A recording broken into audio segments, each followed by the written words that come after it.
Do I really have to be happy in the month of Adar? Who says I have to be happy?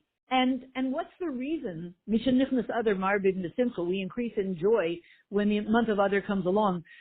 Why? And what if I don't feel like doing it? Or what if I do feel like doing it? Welcome to Growing with the Lilies. This is Sarah Tova. So, here is the point. People think that, Mishenichnas Adar marbid nesimcha. We increase in simcha in the month of Adar, and I'm going to ask you that question. I'm going to say the following. If you don't mind doing me a favor, maybe pause this recording and spend a minute thinking about it. Ask yourself the rhetorical question. Why are we supposed to increase in joy in the month of Adar? Pause recording, think, and then come back. Okay. So now hopefully you've thought about it and gone on a short journey to your inner self where there are incredible answers. Now let me tell you what the answer is in Torah. And we'll see that it syncs up on some level with us. So people will say often that we increase in joy in the month of Adar because we were saved. Yay, thank God. There is only one thing. We were saved a whole bunch of times in history. A lot.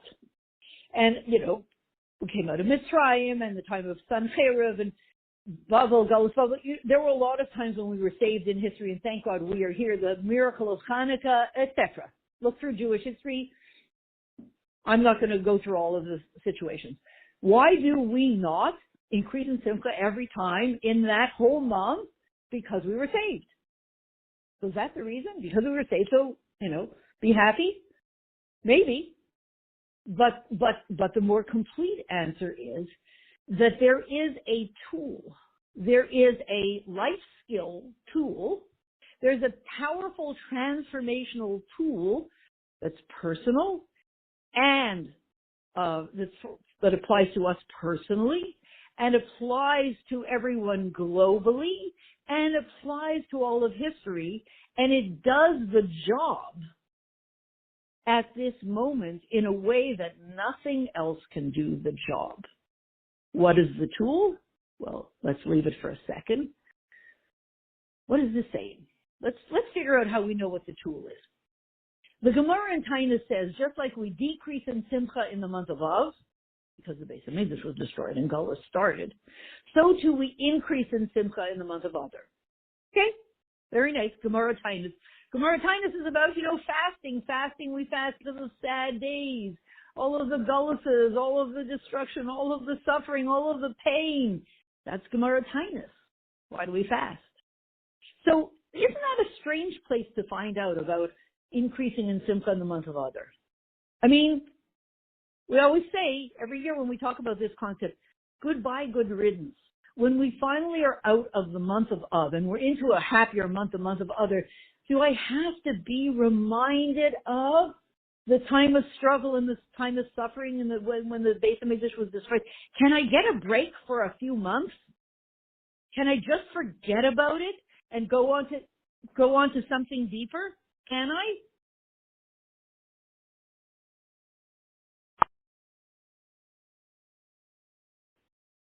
So again, why is this whole idea being talked about at the, in regard to all the sad things? And the answer is that there is a similarity between these two energies, decreasing Simcha in Av, increasing Simcha in Adar. There is something profound in there, something deeply Kabbalistically true on the deepest level. There's a tool in there, there's a life skill in there, embedded in there, that sometimes we're not aware of, which is what?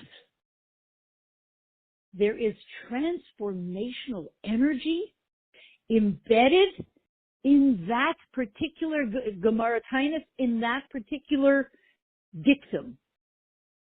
Increase in Simcha and Adar, just like we decrease in Simcha and Av. There's a tool there. The transformational tool relates to something that we're familiar with, but we never really understand, which is Yisrana Armina Chayshech, the advantage of light that comes from darkness. Do you know anybody who likes the light that comes from darkness only after all the darkness is gone? But while it's still here, who's interested in the advantage of light that comes from darkness? Come on. Wow, amazing. Look what happened from October 7th. Please, come on. Have some sensitivity. But this concept is very fundamental to all of Yiddishkeit, and only a Yid really understands this in his very core, the advantage of light from darkness. We are people who have lived with darkness forever. We live with personal darkness. You know, the Yid is always fetching and complaining, and on a historical level, it's been dark and tough since the beginning. And at the same time, it's amazing and miraculous. At the same time, we are those enigmas, the Jewish people that embrace both of them and somehow instinctively understand and can live with the darkness that really is light and turns into light. Wow. Whatever it is extremely powerful. It is the secret of this generation, the secret of the times that we live in. It always existed. But it really is about to become useful and is useful right now. The transformational tool is the ability to find the light in the darkness. And not because, well, listen, if you're Jewish, you're always going to be living with darkness. No. Throw that one in the garbage. That means there is a light there.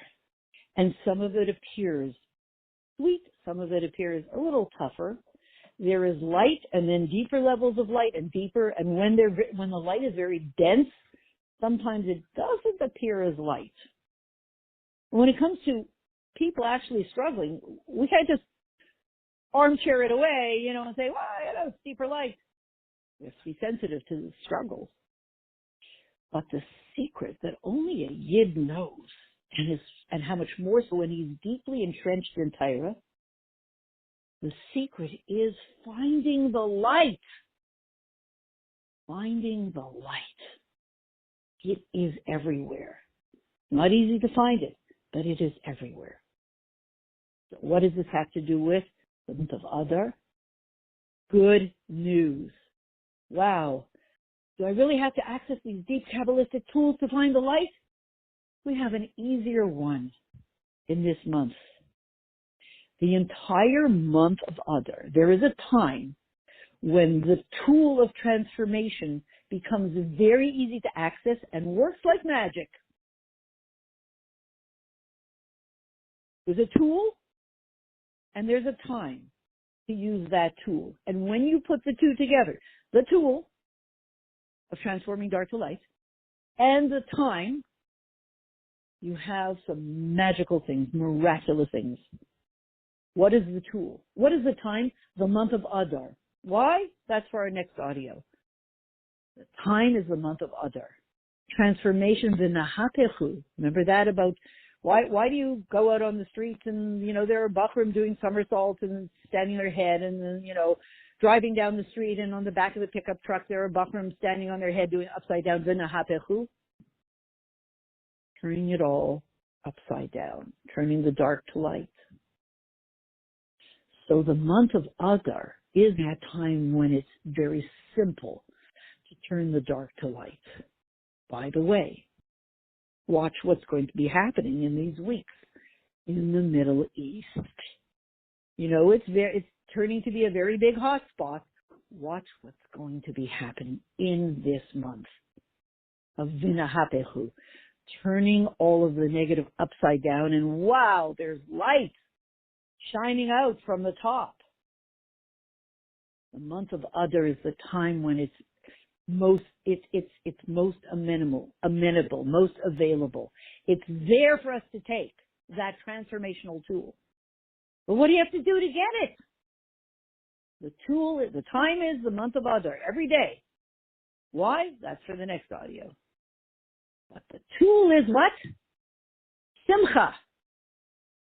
With the tool of Simcha in the month of Adar, we can create transformations in ourselves, in the world, in history, and beyond. In the past, the present, and the future, and beyond, through this tool of Simcha being put together with the month of Adar. And what's it called? Mishenichnas Adar Marbin B'Simcha. And what does the Simcha mean? Do I have to be in a good mood every minute of this month? Good luck if you can. It means tiny movements. Clap your hands to a little song. Clap your hands, stamp your feet to a little song, do a little jig, just a little dance, a little song, a little participate, whatever it is, a little joyous thing. If it's not the whole month, it isn't. Every time we do it, that transformational tool goes into action in a mega way in this month of Adar. So that we come out with a month of Aleph Dar. Hashem lives. We bring Hashem Aleph, Aluf Hashem Dar, to live in this world and to live in all of our complicated things that we're dealing with. Hashem will be inserted into that and is being inserted into that. And when you have the completion of all of that, which is any second, Aleph Dar has another name. Adar, Aleph Dar, Hashem living there in it, it has another name, and it's called Geula Shlema. Same idea, same reality, two different names. So we have the ability, and we will, in this Aleph Dar, to bring Hashem to live in every aspect of reality in the world, so that it transforms into Geula Mitzvah Shlema immediately now. Freilichen Purim to everybody, and a Freilichen Kodesh Adar to everybody, and may we find ourselves in the Beis HaMikdash Shlishi now.